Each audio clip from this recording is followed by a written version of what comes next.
Nicht, wenn die es wissen. Und dann warte ich auf die Feuerwehr. Welche Notrufnummer rufen Sie an? Oh, Ja, gucken Sie nach. jetzt muss ich doch... Auweia! Im Gegensatz zu vorhergehenden Überprüfungen waren diesmal die Hydranten nicht verstellt. Die Fluchtwege, die Anfahrten für die Feuerwehr frei. Bis auf diesen Notausgang. Wir können die anderen Protokolle raussuchen. Ja, es war mit dem Schlüssel, das war zu verstanden und von Ihnen, dass ein Schlüssel da sein muss. Naja, das ist doch der Notausgang.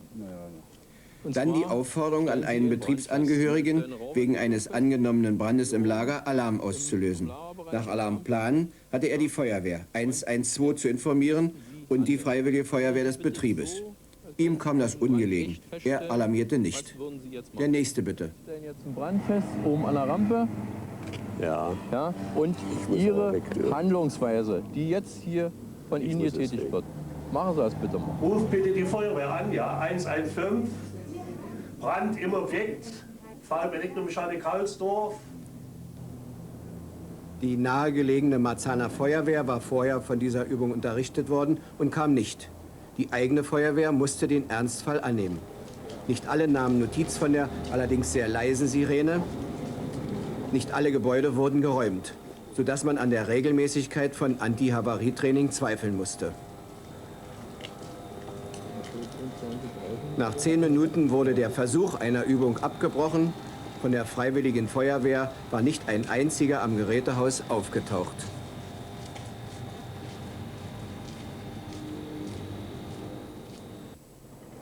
Der Betriebsdirektor vom VEB Verpackungsmittelwerke hielt uns im Gegensatz zu den Kaulsdorfern immer auf Distanz, was schließlich auch zu keinem Interview mit ihm führte. Deshalb fasste der kontrollierende Oberlöschmeister das Ergebnis der Überprüfung zusammen. Wir mussten leider feststellen, dass eine Reihe von Feuerlöscheinrichtungen zweckentsprechend für andere Dinge genutzt wurden. Zweckentfremdet, nicht? Zweckentfremdet für andere Dinge benutzt wurden. Dass Hydrantenkästen nicht vollständig bestückt waren oder durch Produktionsmaterial verstellt waren. Wir mussten feststellen, dass in einem Farbenlager brandbegünstigende Bedingungen vorherrschen durch Verunreinigung auf Fußböden, durch offene Farbbehälter. Wir mussten eine Anhäufung von brennbaren Materialien in verschiedenen Arbeitsstätten feststellen, wodurch Fluchtwege behindert wurden. Und was leider für uns ein bisschen sehr wehtut, ist die nicht einsatzbereite betriebliche Freiwillige Feuerwehr, die mit einer sehr geringen Stärke in Bezug auf ihre eigentliche Sollstärke hier anrückte. Was nicht zur Sprache kam, die Alarmierung wird im Werk offensichtlich nicht geprobt. Eine ganze Reihe von Mitarbeitern wusste nicht, was zu tun ist. Das Alarmsystem, einschließlich des Feuermelders, funktionierte nicht. Die Sekretärin beim Sicherheitsinspektor hatte keine Ahnung, wie sie den dann telefonisch befohlenen Alarm auslösen kann, sodass sich der Sicherheitsinspektor selbst um die Sirene bemühen musste, was seine Zeit dauerte.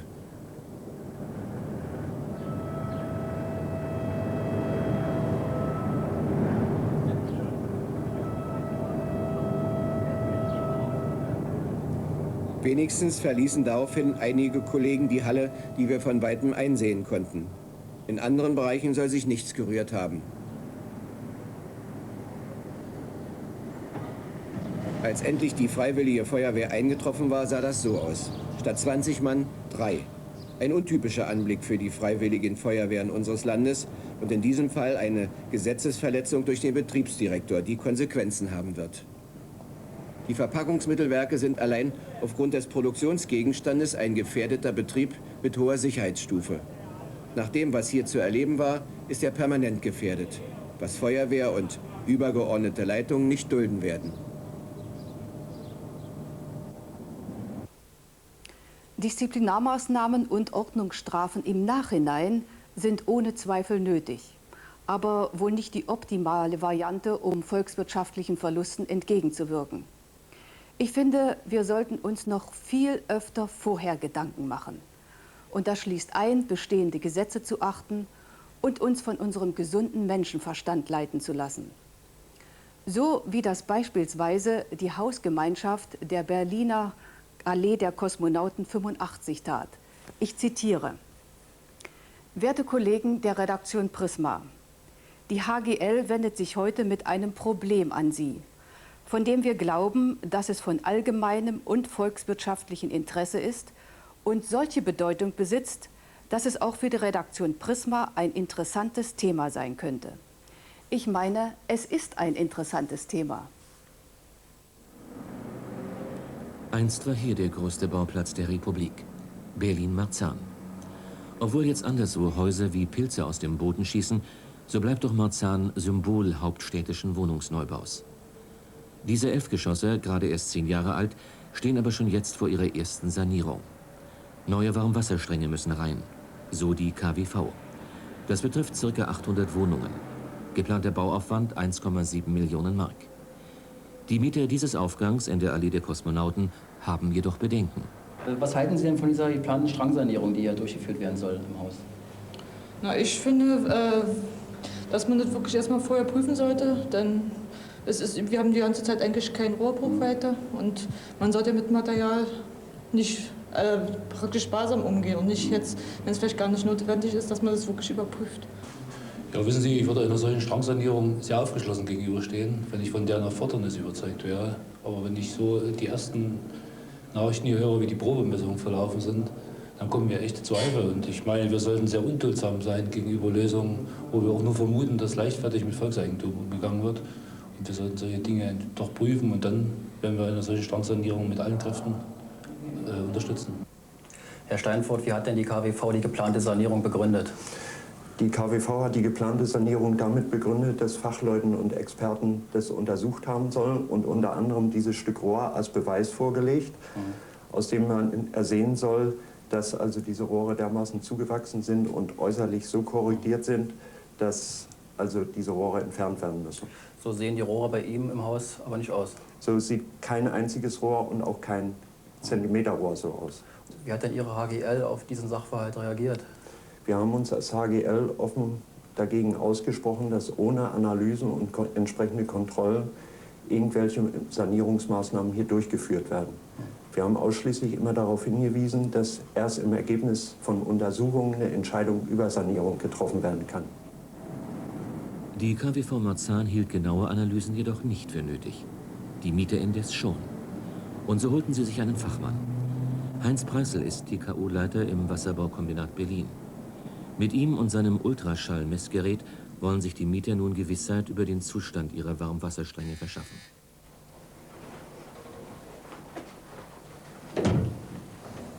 Und da kann ich bei Ihnen die angekündigte Wanddickenmessung vornehmen, Herr Rohr? Ja, bitte. Ist alles vorbereitet. Lieber ein negatives Testergebnis, so sagten sie sich, als eine zweitägige Strangsanierung, die zum jetzigen Zeitpunkt vielleicht völlig überflüssig ist.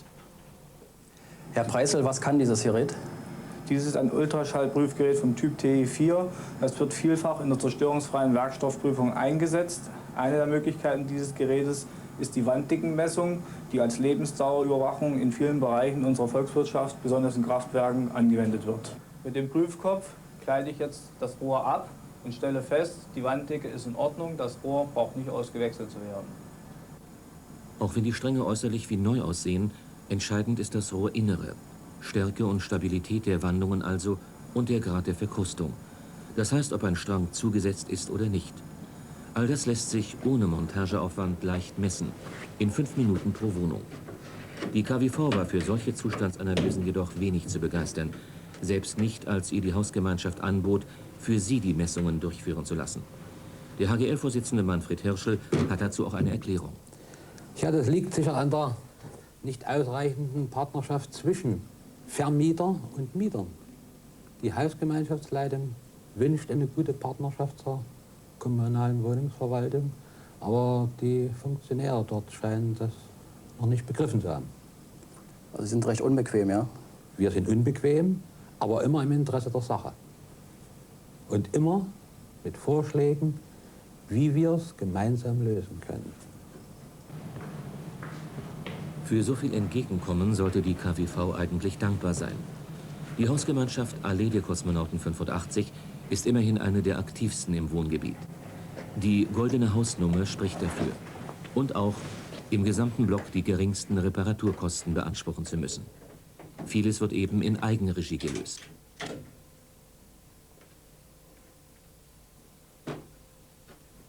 Inzwischen kontrolliert Heinz Preissel weitere Wohnungen. Leider sind nicht alle Mieter zu Hause. So ist der Test zwar nicht umfassend, aber durchaus repräsentativ. Im Keller dann die letzte Station. Wie sieht's aus, Herr Preissl? Alles in Ordnung? Alles in Ordnung, volle Wanddicke. Sie haben jetzt wie viele Wohnungen kontrolliert? Wir haben 1/3 aller Wohnungen kontrolliert und wir haben festgestellt, bis auf eine Wohnung, wo ungefähr 60 bis 80 Zentimeter beim Heißwasservorlauf ausgewechselt werden müssen, dass sonst alles in Ordnung ist. Das heißt, in dem Heißwasserbereich nur eine Wanddickenminderung von 2 bis 3 Zehntel festgestellt wurde. Im Kaltwasserbereich ist die volle Wanddicke im Prinzip vorhanden. Die KWV Marzahn wollte diesem Ergebnis dennoch keinen Glauben schenken. Und so musste ein Lokaltermin Klarheit schaffen.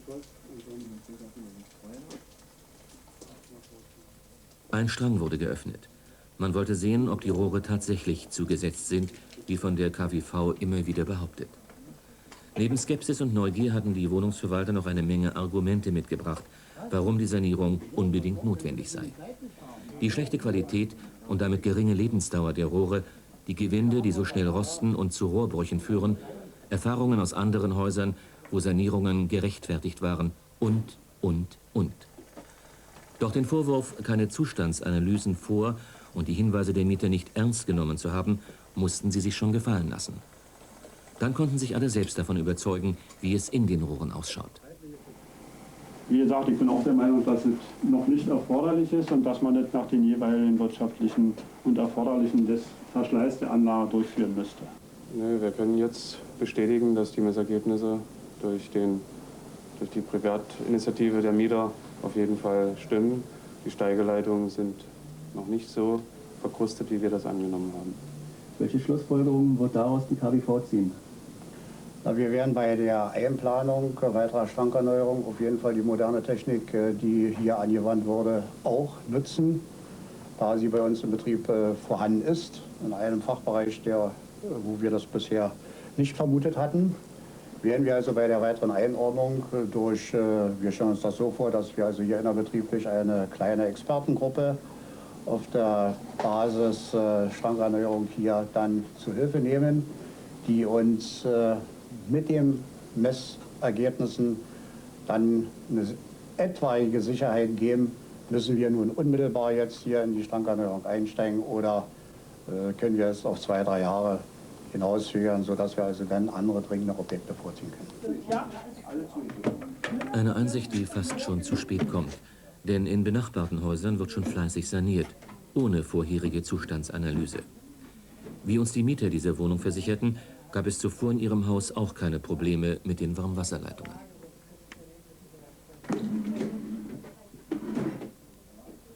Sicher werden in Marzahn auch in Zukunft Strangsanierungen nicht zu umgehen sein. Doch wenn, dann sollten die plastbeschichteten Rohre, die eine höhere Lebensdauer gegenüber den herkömmlichen, verzinkten versprechen, auch nur solche ersetzen, die wirklich verschlissen sind. Rundum Sanierungen, wie in diesem Block der AWG Friedensort vorgenommen, sind ökonomisch wohl kaum vertretbar. Hier flogen neben den Warmwasserleitungen auch die fürs Kaltwasser auf die Straße. Ob zu Recht, da hatten wir ehrlich gesagt ernsthafte Zweifel.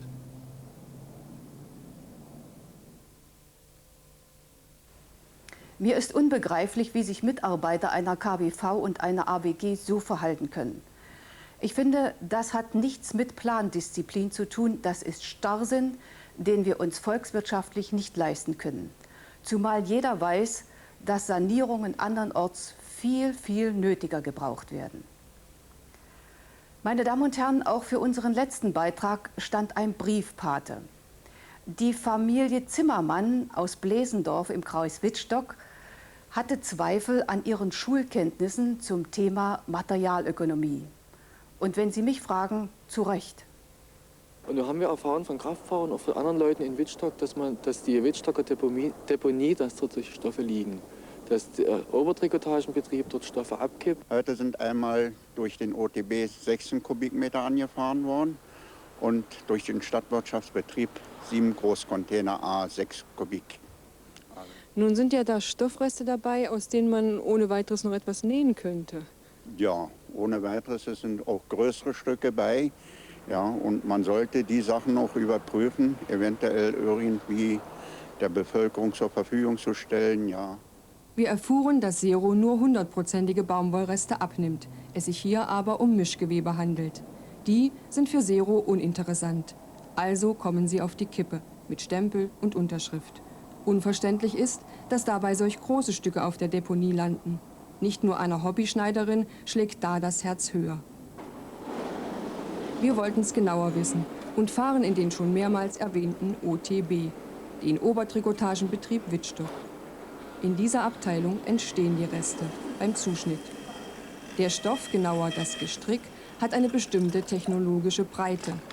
Davon und vom jeweiligen Modell hängen die Größe der Stoffreste ab. Zuerst wird grob zerschnitten, dann geht's zum Feinschnitt.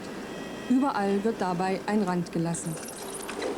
Denn das Gestrick verschiebt sich. Man kann also nicht Teil an Teil legen. Wir müssen einen guten Tag oder besser ein gutes Modell erwischt haben. Größere Stoffreste fielen jedenfalls nirgends an, solange wir drehten. Es gibt sie aber, wie wir ja auf der Müllkippe sahen, und sie sind auch hier im Betrieb vorhanden. Vorgesehen ist, dass sie zum sogenannten Mitschnitt gehen. Das heißt, aus größeren Resten werden hier noch zusätzliche Dinge zugeschnitten. Zum Beispiel Kinderpullis oder Kinderschlüpfer. Der Kollegin an diesem Arbeitsplatz fällt dabei eine große Verantwortung zu.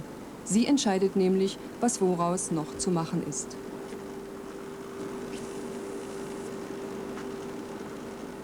Solch kleine Reste sind wohl wirklich unvermeidbar, obwohl auch von ihnen 30 bis 40 große Säcke pro Schicht anfallen.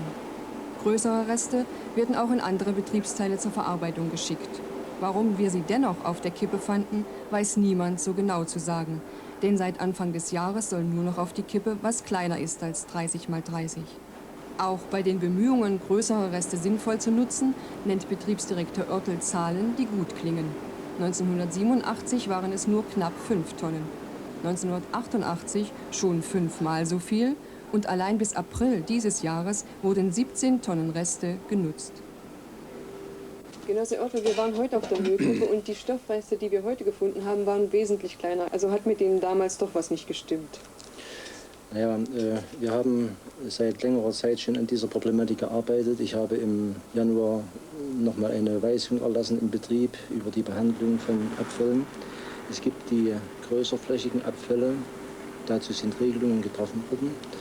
Und wir haben in der Zwischenzeit erreicht, dass sie auch weitestgehend durchgesetzt werden. Ich hatte Ihnen vorhin schon einige Zahlen gesagt, auch über die Entwicklung von Verbrauch dieser großflächigen Abfälle, sowie im eigenen Betrieb für Kindertrikotagen, wie auch an andere Verwender, Verbraucher, zum Beispiel Dienstleistungsbetriebe, Boutiquen, andere Bekleidungsbetriebe, die in immer größerem Maße auch bereit sind, diese größerflächigen Abfälle zu verarbeiten, zu kaufen. Das heißt aber, es muss erst mal von Ihnen angeboten werden. Ja, wir haben hier eine sehr gute Zusammenarbeit mit der Konsumgüterleitstelle des Bezirkes Potsdam entwickelt. Die Genossen arbeiten sehr aktiv mit an diesem Prozess. Und in der Zwischenzeit sind eine Reihe von Interessenten auch tatsächlich schon entstanden, die in einem doch interessanten Maße diese Produkte von uns kaufen zur Weiterverarbeitung. Das heißt, in den Köpfen ist doch eine andere Art Auffassung, was man mit Resten machen kann. Naja, das ist im Prinzip immer eine Leitungsfrage, wie man Aufgaben durchsetzt und aus welchem Anlass neue Aufgaben entstehen. Und ich meine, dieser ganze Prozess auch des Umdenkens, dass man also auch mit diesen Produkten noch etwas anfangen kann, hat sich doch weitestgehend durchgesetzt und ich glaube, wir haben das jetzt im Griff. Nachdenken und Umdenken. Stoffreste kann man nicht einfach wegwerfen. Diese Einstellung fanden wir in einem kleinen Betrieb, der zum gleichen Kombinat gehört wie der OTB Wittstock. Unsere Frage an die Technologin. Warum sind Sie auf die Idee gekommen, hier sowas aus diesen Resten zu machen? Die Berge von Restern wurden früher auf Halde gefahren. Und Frauen tut sowas weh, in der Seele leid, muss ich ganz ehrlich sagen. Und wir haben versucht, durch den neueren Vorschlag zu erreichen, dass die Reste noch aufgearbeitet werden. Natürlich steckt hier ein bisschen Idealismus mit drin, das ist klar. Wir müssen im Handzuschnitt zuschneiden und dann wird es auch in der Konfektion von Kollegen genäht, die aus der nicht produktiven Sphäre kommen. Und so können wir die Berge von Restern verarbeiten. Und es kommt für jeden was Positives raus. Das sind nun einige der Pullover, die aus den Resten gemacht werden. Genau, so ist es. Das ist die Größe 164, fertig konfektioniert. Wir haben das für unsere Herren gedacht. Geht bis zur Größe 48.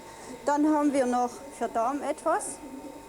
Das ist auch die Größe 164. Quergestreift. Ja, genau so. So wie die Streifen anfallen, so werden sie auch bei uns verarbeitet. Und das ist für die Schulkinder gedacht.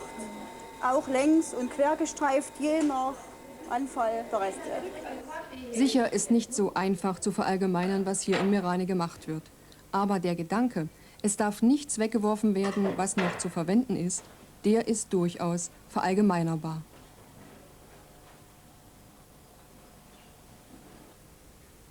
Meine Damen und Herren, natürlich sind umfassende Lösungen für die Rückgewinnung von Alttextilien mit erheblichen Investitionen verbunden, die sich niemand beliebig aus dem Ärmel schütteln kann.